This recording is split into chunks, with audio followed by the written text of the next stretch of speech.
The episode of the Sports Code Podcast. It's me and my main man Lance. We back in the building. College football playoffs are here. The Final Four is here. Talking some college football on Friday night. Make sure, man, uh, to always follow us on social media at the Sports Code Podcast on Instagram and on Twitter. It's the Sports Code P. We're going to live stream every week. On Tuesday nights, we're talking pro football. On Friday nights, we're talking college football, but we're going to be talking sports all the time, man. So come aboard and come join us and follow along with us. Lance, what's good, brother? I'm humbled, man. I'm I'm back to feel like a normal Georgia fan after Alabama. My daddy, really humbled my boys last Saturday.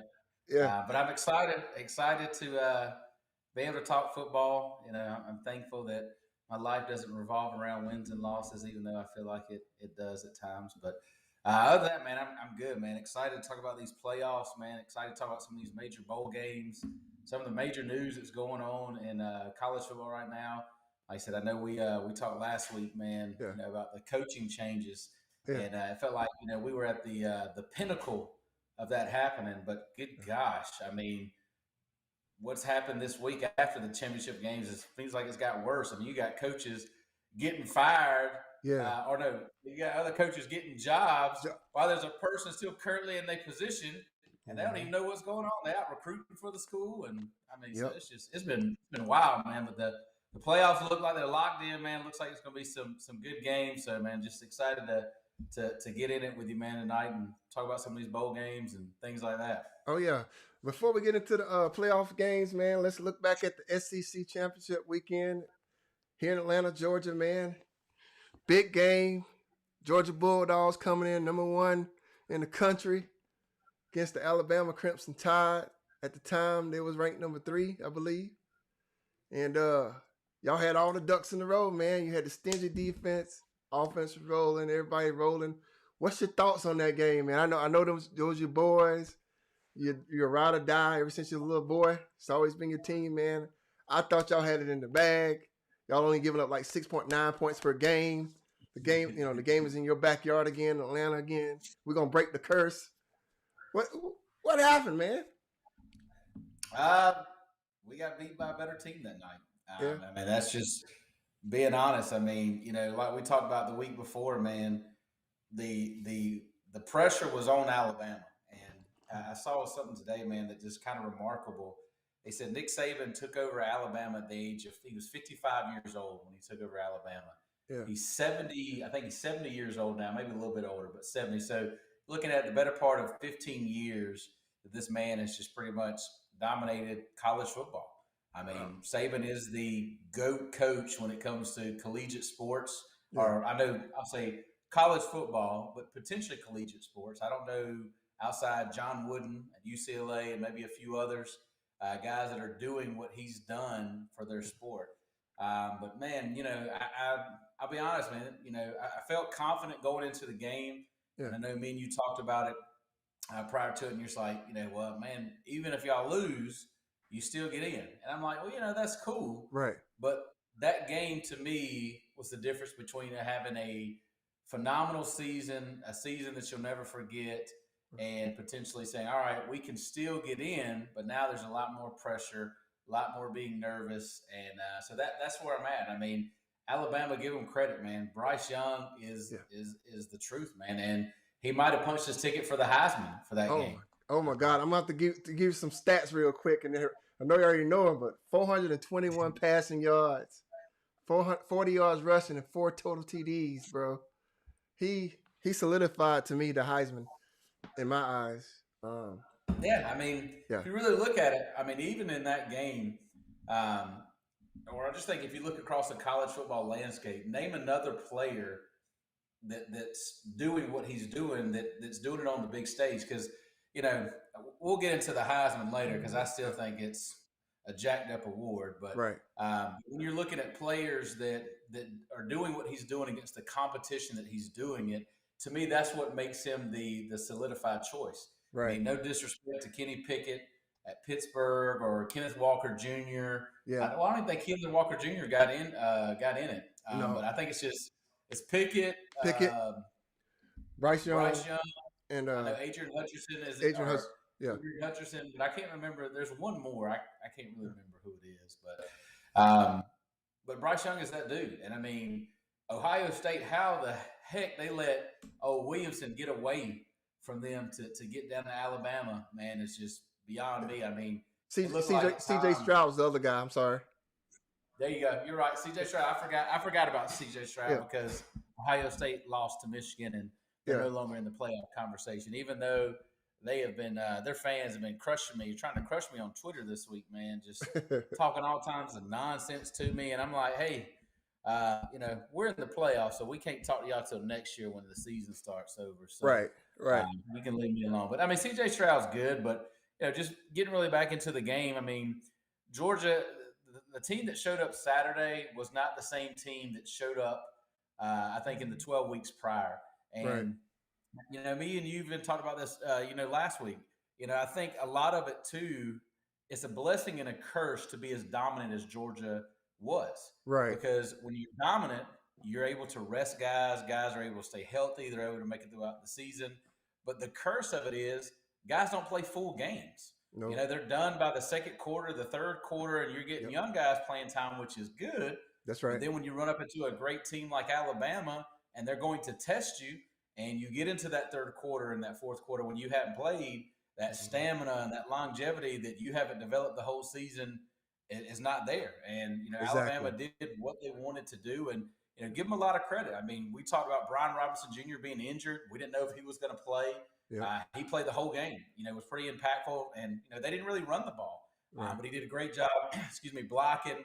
Their offensive line that we said was a question point. That was a key point when we talked about it. Did they protect Bryce Young? Well, they did a daggum good job protecting him because they did a hell of a job. They did a hell of a job. Yeah, I mean, Georgia's supposed to be a dominant front, and there's probably another stat that you told me before we went on. They had 0 sacks. They didn't touch Bryce Young. So, I mean, it's one of those things that I love my dogs, man. I don't really know what happened. There's a lot of controversy out of Athens right now with who's going to be our quarterback. And I was going to ask you that. Is Stetson Bennett going to be the guy that starts at in the college playoff? I mean, from every indication that I've seen and everybody that I know that's up there, there's been no indication to me that there's going to be a change. I know all the narrative of the media is Kirby Smart's got to make the change. He's got to put him in. And I don't really know how I feel about that because I like JT Daniels. I'll be honest with you. I tell all my friends I'm not a Stetson Bennett hater. I think it's remarkable what he's done to live out his dream and to stay consistent and to continue to fight. And he didn't quit, man. I mean, you look at the transfer portal, you've got so many kids now that they don't get their way. And it's like, all right, well, I'm going to go to the next best school. Right. But the kid loved UGA. He stayed there even after coaches told him, look, you'll never see the field. He still continued to stay and fight. And he led a team to an undefeated season. I mean, they're 12-0 and he had great stats. So, I don't really know how you get away from making that change. Yeah. But, the thing that when you watch the media, when harp on Georgia and they talk about Stetson and the difference between him and JT, I want to call him JD, but JT, is they talk about Stetson's wheels. His running ability is what separates him. But the truth of the matter is, you watched the SEC championship game. I did. How many times do you see Stetson Bennett run the ball? And, he didn't. It didn't at all. I'm trying to figure out though, man. Like, I mean, you can help me with this. You follow Georgia way more than I do, but I've been watching them from afar. How they got one of the top programs in the country. I just don't understand. And his story is amazing, no doubt. But you got it's like it's so clear and evident, man, when they go up against the superior teams. Like at the quarterback position, like you got all the other skill positions locked and loaded, but for whatever reasons, Kirby Smart and his staff can't seem to get the quarterback position right. And I'm not just talking about this year. I'm talking back. Years over the years, it's been like issues like they just bypassing better options. In my opinion, what do you think it has to do with that? I mean. I ain't talking politics or nothing like that, man. I'm just talking about football. I know exactly where you're at, man, because an interesting thing when you look at the dynamic of what Georgia does. There's no other team in the country, in my opinion, Before you that say that, recruits. Miko said just bench bench him just because of that, because his name's. Oh yeah, Stetson. go ahead. Yeah, go ahead. I mean, but Georgia is in a talent-rich state, Yeah, and really and truly, they're the only program to me that recruits on the level of what Alabama does. When you look at Georgia's roster, you know, after this season is done, Georgia is going to tie or probably have the record for most kids that go on to play in the Reese's Senior Bowl, right. which is remarkable when you have so many kids that get invited to that to showcase their talent for the NFL. Yeah, You look at the quarterbacks that come out of Georgia. You know, like Miko mentioned, you got yeah, Cam Newton. yeah. Mark Rick, when he was in Athens, he wanted to recruit Cam Newton as a tight end. You're You right. know, and Cam Newton went on to win a national championship at Auburn. You got Deshaun Watson that was in Gainesville. And when Mark Rick was here and his offensive coordinator was Mike Bobo, they didn't like Deshaun Watson. You know, they felt that there was a better option, and I can't even remember who the better option was. I don't Right. think he ever made it to Georgia, and if he did anything, he didn't do anything collegiately. And then you get into the Jake Fromm, Justin Fields debate. You know, Jake Fromm is from my hometown, and like we talked about on Tuesday, I hope he gets to start for Right. the Giants this week, just because, like I said, that's exciting. Yeah. But realistically, Justin Fields was a very talented kid. I mean, he played at I think Harrison High School. Pearson High School. Did Yeah. some remarkable things. You know, but his situation is a little bit different than what Georgia's got going on now, in my opinion, Yeah. because Justin Fields, to me, his situation was, he didn't really want to stay and learn, and he Right. just felt like because he was talented or Jake Fromm struggled that he should be out there, and I think that's a growing issue with the transfer portal, like we mentioned. Yeah. Kids can now just be like, look, you don't give me my way, I'm gonna dip, Right. and they don't really stay and they don't learn and stuff like that, but I asked somebody the other day, with Kirby Smart, he recruits at such a high level in every position. How does he constantly miss the quarterback situation? Right. And this year I think is a little bit different, from the standpoint of JT Daniels got hurt early in the year, and Mhm. really and truly nobody knows if he's ever got back to 100% healthy. Right. I don't know. Even as a fan, I hear every week he's still recovering. He's recovering. He's still in practice and stuff like that. And then you just get into a situation where, how do you? And I guess I would ask this: if you're a head coach, how do you bench a kid when you're undefeated and you're winning by double digits? How do you just put a kid on the bench and be like, look, hey, we got to go back to this guy because he's the starter, Right. even though you put in all the work and you continue to lead us and stuff like that. So it's Yeah. tough. Yeah. You got a valid point, man. You winning. You dominating teams all year long. The guys looking solid. I get it, man. Like I'm with you on that. It's just like you were just talking about over the years, and we can't go back in the past, but you got these thoroughbreds on your backyard, man. You just letting them escape. Like it just blows my mind because the team is solid. You got all the pieces all the way around, and if you don't have, to me, the teams that's most successful in the college ranks, those dual threat type quarterbacks, man. I don't know. Those, it's just what it is. And I don't care if they're black or white. I don't. That's irrelevant. Yeah. It could be a white quarterback. Trevor Lawrence. like Trevor Lawrence from Georgia. It's like you just letting these people get I out of. forgot to mention him just because I was so caught up in Deshaun Watson. If you talk about one that hurts, Yeah. Deshaun Watson hurts for me so bad because I've got family that lives in Gainesville, Georgia, and Oh yeah. they just told me for years how great he was. And when you Uh, hear somebody be like, "Yeah, I don't want to go to Georgia," you're like, "But you're from here," and oh yeah. that's So how it happens, yeah, man. yeah. Miko got a comment here. He said, "I think Justin just thought that he was better than Fromm, but Fromm went to the Natty and did good. So I understand that one." So that was Miko's comment on that. But yeah, I mean, to Miko's point, I mean, it's valid, man, because Jake Fromm, he was put in kind of the same situation that Stetson was. mm-hmm. Jacob Eason was the 5-star guy that they recruited from Washington, and all you heard about all off season was how great he was, and then he goes down 2 series into the first game, Right. and Jake Fromm steps in and never gave the job back. Led Georgia all the way to the national championship. Mm-hmm.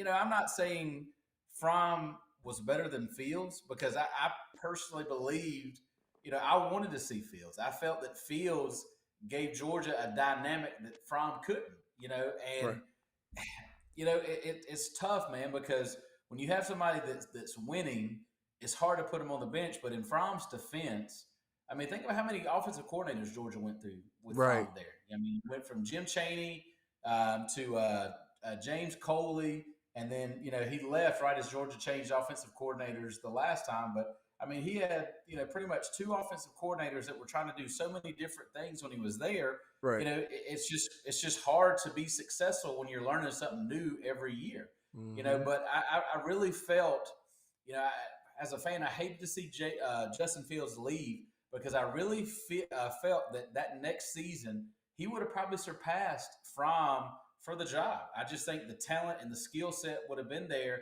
Right. That he would have been much more dynamic.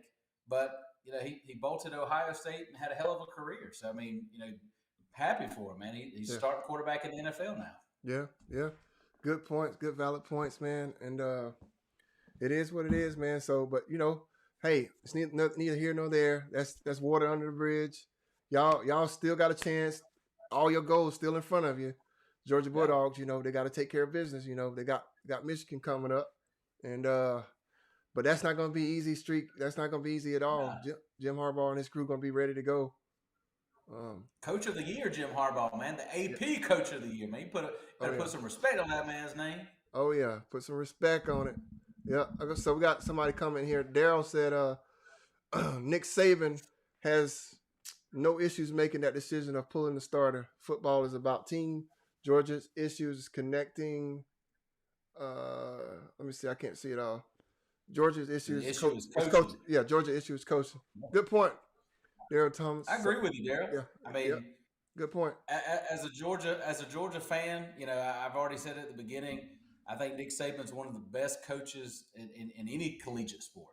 And Nick Saban, even at 70 years old, he's not afraid to make changes and stuff like that, and continues to be successful. And it's hard to really say Kirby Smart is not a great coach because I mean, if you compare his record to anybody else in the SEC, I mean he's running circles around them. I mean, pretty much recruiting now is them in Alabama for much any kid they want in the country. They're pretty much getting, but I think it's just going back to what we talked about, man. When Nick Saban being 55, when he took his head coaching job at Alabama, I think Kirby Smart was only 45 when he took his job at Georgia. So he's got 10 years roughly under younger than Saban. So eventually, man, as a head coach, it's got to click for you, or you hope so. So I think some Georgia fans went super extreme after Saturday and said he should be fired, and I'm like, bro, you're gonna fire a guy for one game that's crazy talk. 12-0. That's crazy. You're still in the playoffs. So hopefully, man, he takes that game Saturday and learns. We'll find out. Practice starts tomorrow, and I'm sure there'll be a lot of stuff going out about who's taking the reps with the ones and stuff like that. But I mean, I will say this: I love Kirby Smart, but Nick Saban is head over heels better than Kirby Smart as a head coach. I mean, all you got to do is just point to his rings, his wins, whatever you want to point to. But Kirby, man, he's a great coach in his own right. I mean, I would say probably the second best coach in the SEC. Definitely for sure. Like, I mean, y'all got a good, he's solid. Y'all constantly winning. It's a top notch program, top 5 program every year in and year out. Man, you can't ask. You give yourself a chance to win every year.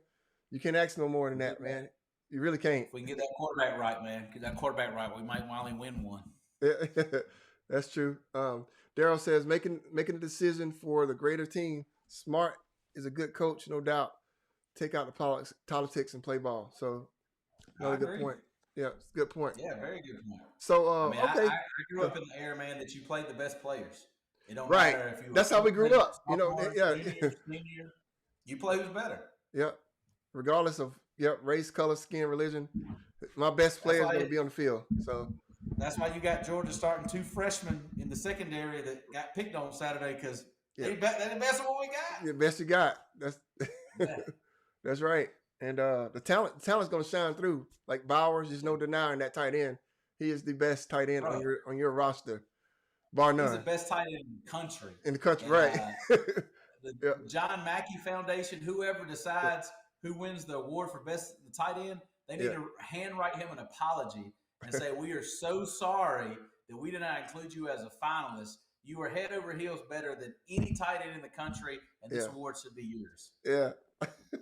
Absolutely, man. I 1000%. mean, as we were getting beat in on Saturday, every time he made a play, I thought of you, Chad Powell, and I thought I was Yeah, like, man, yeah, Chad's just going to ask, can he come out early so they can draft him next year?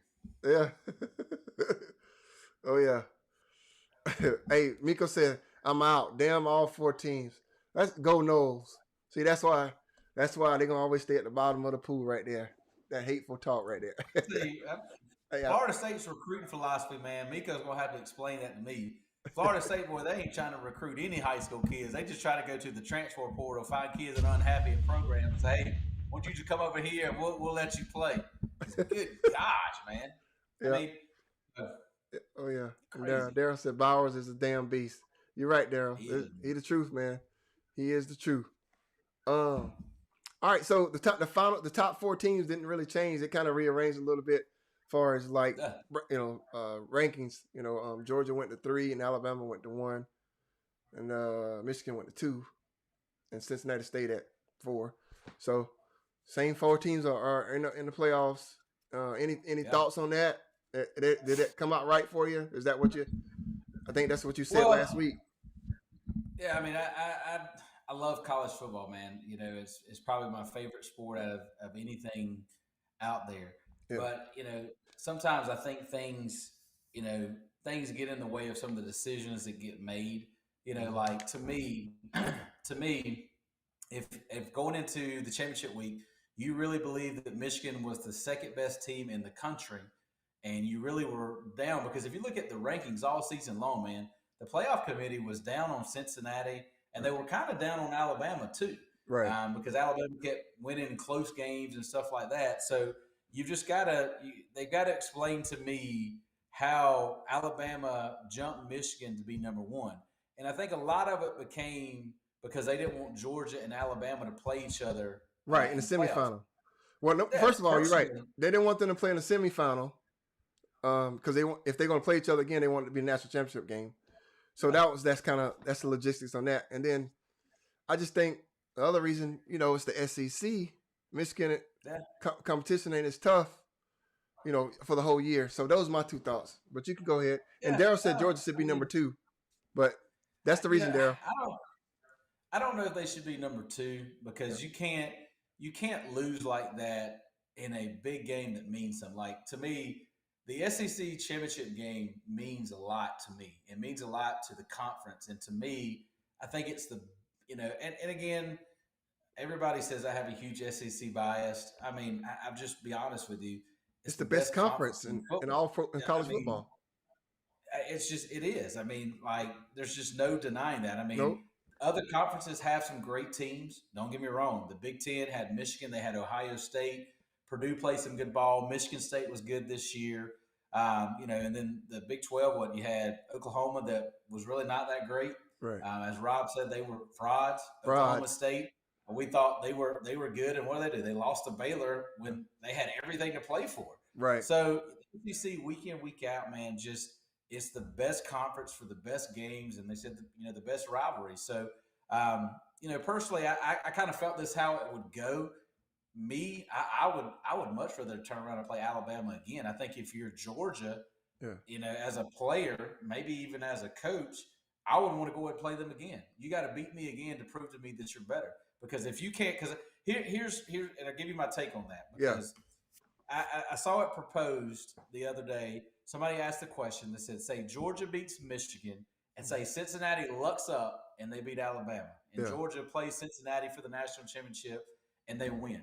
They asked, would I be happy with that? And I said, hell no, I wouldn't be happy with that. Because you know what you're gonna get. Yes. It's gonna be a secondary type championship. It's not gonna be like a true championship because people are gonna be like, y'all didn't beat Alabama. Yeah, so the 1980 jokes will go to, Yeah. you didn't really play anybody to win the Yeah. national championship. You beat Cincinnati. Yeah. So, like to me, like let me win a championship beating Alabama, so nobody can say anything. So Yeah. I would much rather go ahead and play Alabama in the first round.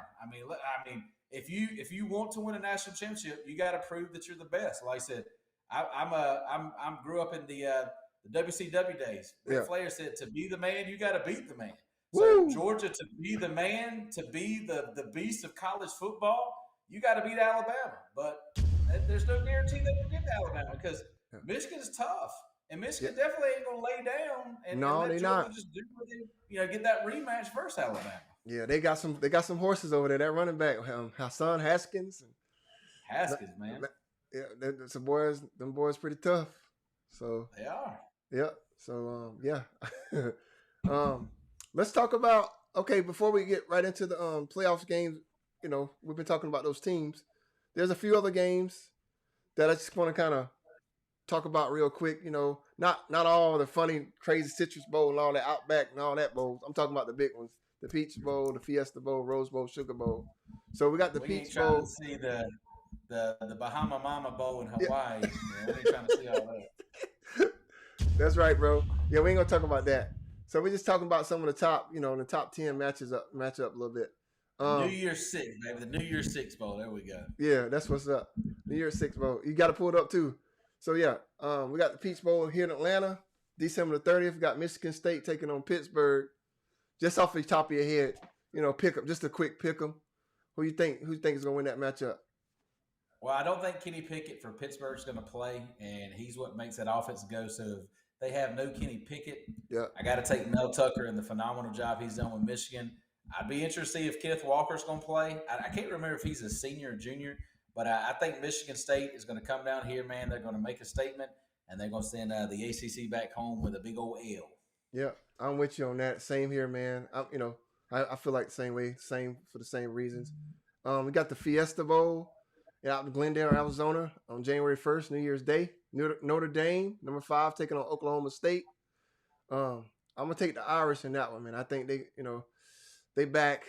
They've had some ups and downs during the season, but I think that squad is gonna be ready to go and they're gonna take care of business and take care of Oklahoma State. What you feel about that one? I mean, I think in these games, you go with the team that's hot Yeah, and has a lot to play for.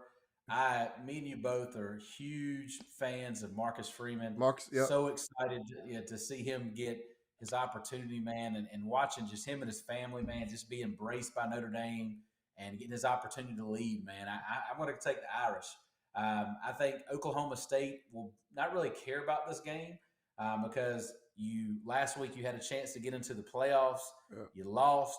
You lost your championship game. You lost your playoff hopes. You're just like, look, let's just take it to next year. Notre Dame will be fired up. Marcus Freeman will be fired up to lead his team. And I think Notre Dame comes out and makes a statement, man. Oh, yeah. I'm with you on that. Daryl got another comment. He said it's hard to beat a team twice no matter the circumstances or conference. Michigan is nice, but Georgia has a serious defense. Baylor is fool's gold. Michigan State is real. Oklahoma State would take the L. So I agree with you, Daryl. I agree. I mean, good points, Daryl. Daryl says like I got my news from Daryl, man. Me and Daryl talked before the show, man. Everything he's saying, I'm just relaying out there, man. Oh yeah. Hey Daryl, you might need to come on the Sports Code Podcast, man. You bring some good heat, great points, man. So good points, man. All right, so we're gonna go to the Rose Bowl out in Pasadena, California. That's the old traditional bowl. Ohio State Buckeyes taking on Utah. What you think about that one? Man, I'm gonna tell you what, Utah. I really want to be high on Utah, but man, it's hard to be high on them because I don't really think Oregon's that good, man. Yeah. Oregon, they led me to believe they were like serious business, man. They beat Ohio State. They did. And then they lost to Utah, and I was like, man, they're going to come out and they're going to put it on Utah the second time, baby. They're going to play for that Rose Bowl bid, and then Utah just pretty much did what they want to. Oh, yeah. Ohio State, I mean, they're really good. C.J. Stroud. They got their defense is kind of terrible this year, which is really off for Ohio State. Right. But in this game, man, I got to go with the bigger program, man. And no disrespect to Utah. Yeah. Hopefully they'll prove me wrong because I'm not a big fan of Ohio State. I think they talk way too much. But Yeah. I got to pick Ohio State, man, to win the game.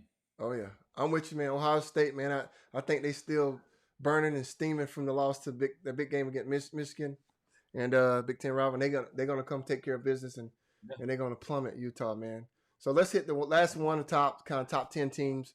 The Sugar Bowl. Sugar Bowl used to be a big, that used to be the big one of the big ones. It is. Number 7 Baylor taking on number 8 Ole Miss Rebels. Ooh.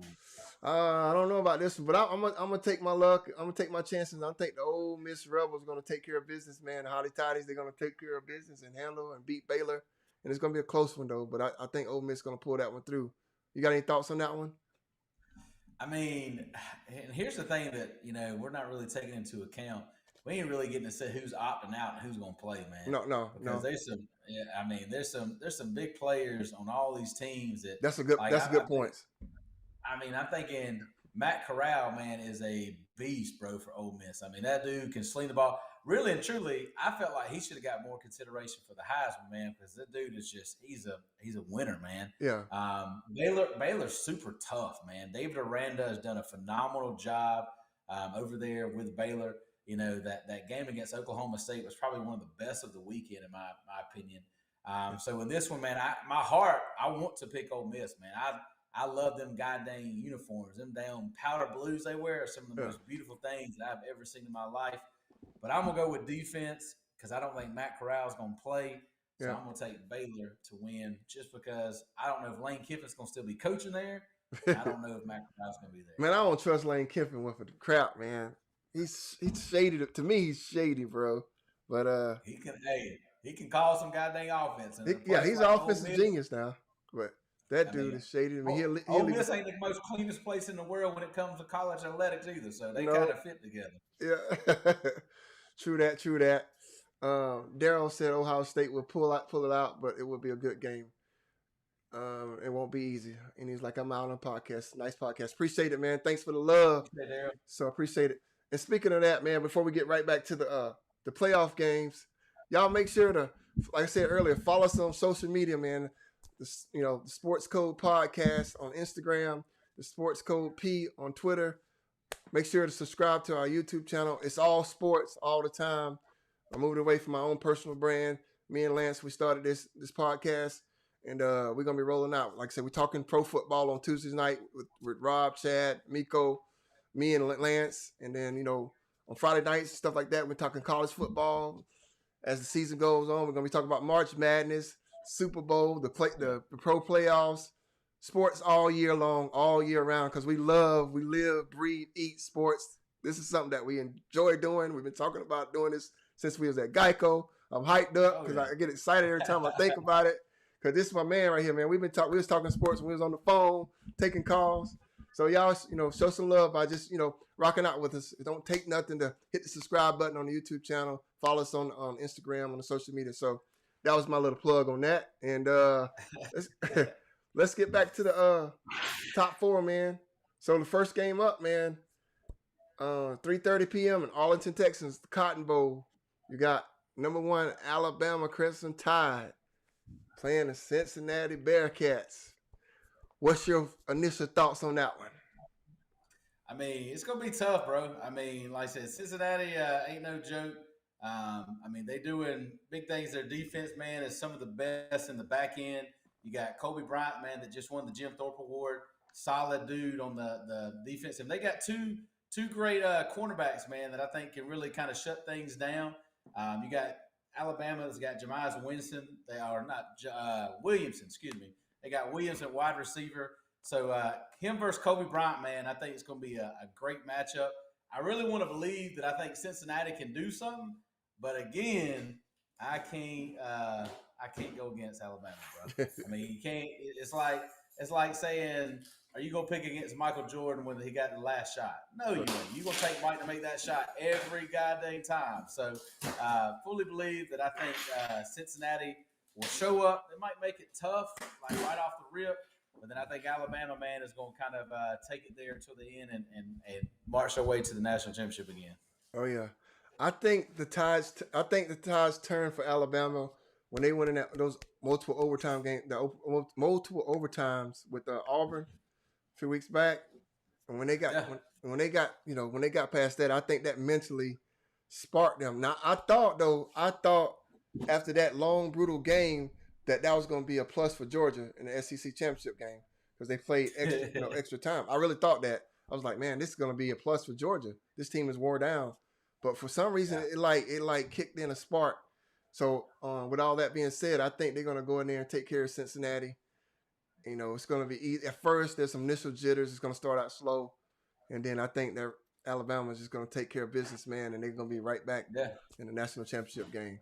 So when that game is over, that's what champions do, man. That's what the best teams do. That's what the best teams do. Yeah. And Nick Saban, man, you can't go wrong. The dude is a legend. Like you said, he's been at Alabama for 15 years, winning it. How many championships he got, man? Man, I think he's got 7 altogether, if I'm not mistaken, man, because I know he's got 1 at LSU, and then he's got all the rest of them in Alabama. So I think it's 7 altogether. Wow. That's insane, bro. So Alabama back in the national championship game. That game is going to be January the 10th in Indianapolis. All right, the next game up that's going to be fun that weekend, man. Boy, what you going to are you going to Miami to see the game in person, or are you going to watch it at home? Oh, look at Hickman back there.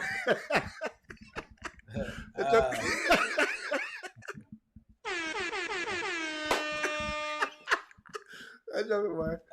Hickman. I mean, the jury is still out. I know Chad Hickman, man, we have a special hashtag called BLB. Yeah. It's called Bucket List Bitch. Yeah. And so we've been checking off things off the bucket list, like the World Series and stuff like that. My man Hickman hit me up today. Said, man, he got his flight, got his hotel room ready. So he's getting ready to get his tickets. Okay. So he done got tickets. He done got tickets. He done got tickets. I'm going to any day. So that's what's up, man. Hey, man, that's awesome.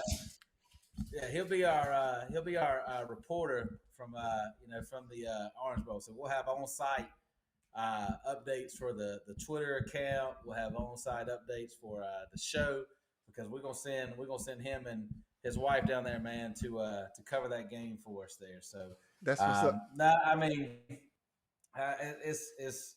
it's gonna be tough, man. I mean, it's gonna be a good game. Georgia, after getting really, I think embarrassed is a strong word, because I don't really think they got embarrassed, man. I think they just kind of got shell shocked, man. Shell shocked. It's like when you've been hitting people in the mouth all year, and you've been beating the crap out of everybody, man. When you get a team that finally hits back, it's tough, man. And I think they're gonna have to go out and really just show what they're made of. I mean, sometimes it's a loss that propels a team to go ahead and finish it all and win it all, man. So it's going to be interesting to see what they do, because, like I said, Michigan's no joke. Like we talked about with Haskins, man, he's serious business. And then, Michigan's got 2 star-studded defensive ends. Yes, they do. Arian Hutchinson, and then, I think the other guy, I can never pronounce his name. Morris, Hutchinson, and Hinton. No, Hinton ain't the other one. Hinton's defensive tackle. Defensive tackle, that's right. Like a Joby, or starts with an O, man. He's from like Nigeria. Nigeria guy. Yeah, I know you're talking about. I can't think of his name right now either. 55, man. 55, right? He's a beast, bro. I mean, he is a Jobo. A Jobo, there you go. That's him. Yeah. So him and Hutchinson ain't no joke, man. So Georgia, they're gonna have to bring it, bro. So it should be a fun game. I mean, it's definitely gonna be the best one of the two, because Cincinnati, as much as I want to believe in them, I don't think they're gonna have anything for Alabama. So what do you think the keys? Like, okay, so you think Georgia's? I don't think Michigan is as explosive as Alabama is on offense. No, Michigan's bread and butter is the run game. Right, their running game. We talked about with, Haskins, he's the dude. Right. Cade McNamara, the quarterback. Yeah, he's mobile. He can throw the ball, but Michigan's got some like leadership at the wide receiver, and Michigan usually has pretty good tight ends, even though we really haven't heard much of them this year. But the key for Georgia, man, is just going to be to do what they've done all season long, man. You just stop the run. Right. If you stop the run and you make a team throw the ball and become one-dimensional and do what they're not wanting to do, I mean, it's easier for you. Georgia's got studs all over the field on the defensive line, defensive end, linebackers, and, they just need their secondary to hold up. And if that happens, I mean, it could definitely be a bad day for Michigan. Yeah, that's true. I'm with you, man. I think Georgia is going to – personally, I think Georgia's going to take care of business, man. because they definitely they not they. I think Kirby Smart's gonna have them so set up and so ready to go, like because of what happened with the Alabama game, the SEC championship game. He's just gonna have them laser focused, man. It's gonna be a close game though because Harbaugh ain't gonna be coming in and playing no games either. They hungry too, but I feel like you know some team you could go through so much adversity for so many years, and I just feel like in my mind, man, I ain't trying to use reverse psychology or nothing like this. I give Georgia a lot of crap, but I feel like they got the better team this year, man. I feel like they deserve to Yeah. be a champion, and they put in so much work, man. Y'all been through so much heartache. I just feel like it's their year, even though they lost the SEC championship game. I know they're gonna. I feel like I know they're No, gonna make it back. Make it to the national championship game. Like I just think they're gonna beat no. Michigan. So Yeah, that's I just mean, it's I think the reason the SEC championship game hurts so much is look at because, like what we you talked say. about, last week, man, when you're on the verge of a monumental season and Hold on, you're hold on, hold on. undefeated, Time out, time out. What Chad Hickman doing right there? What does 7 mean? I, Michigan's gonna be lucky to even get that on the board. that's why he said Michigan gonna be Our defense is going to step up and shut that bull Big Ten down. Black and red's gonna bleed all over that blue. fired up, man. Go ahead, man. I'm sorry. Go ahead. You see why we keep him contained to Tuesday nights, man. Yeah. Yeah. Hey, now we'll have to get him on here on a Friday night Yeah. too, man. He Oh, got, for he sure. got that insight too on Yeah. college football, man. But you know, it's just tough for Georgia fans to really, you know, be appreciative of what they've seen this season because Right. Georgia fans, to me, I tell people all the time, and I think even Chad would echo this too. Georgia fans are some of the worst fans that you'll ever meet in your life. They Yeah. are the only fans that they will love their team one week and then they will hate them the next week, curse them out, say they suck, Yeah. want to fire everybody, and all that. So, I always try to take a step back before I say anything, and not let the emotion of being a past hurt fan come out. Oh, yeah. And like I said, after the SEC championship game, I was frustrated, but I realized what had happened is we got hit in the mouth and we didn't respond. But Right. like Chad quickly reminded me, man, we're still in the playoffs. Yeah. So all that little yap and all Ohio State fans hit me up on Twitter and all that little bull crap about we don't belong and y'all shouldn't be there. Whatever, man. We went 12-0 for a reason to preserve our spot. So the SEC championship game was just an opportunity to go in and slay the dragon and get them out of the way.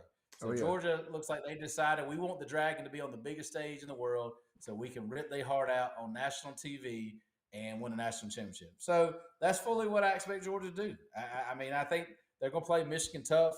Yeah. I think, depending on what they do offensively, I just think Georgia, to me, has too many weapons at every position that Michigan is not prepared for. I mean, and really and truly, I'll even go a step further, and not to disrespect Michigan fans because I've got a lot of friends that are Michigan fans. Yeah. But I honestly believe had Ohio State and Michigan not played in the snow, had it not been -2 degrees, I think Ohio State beats the brakes off Michigan.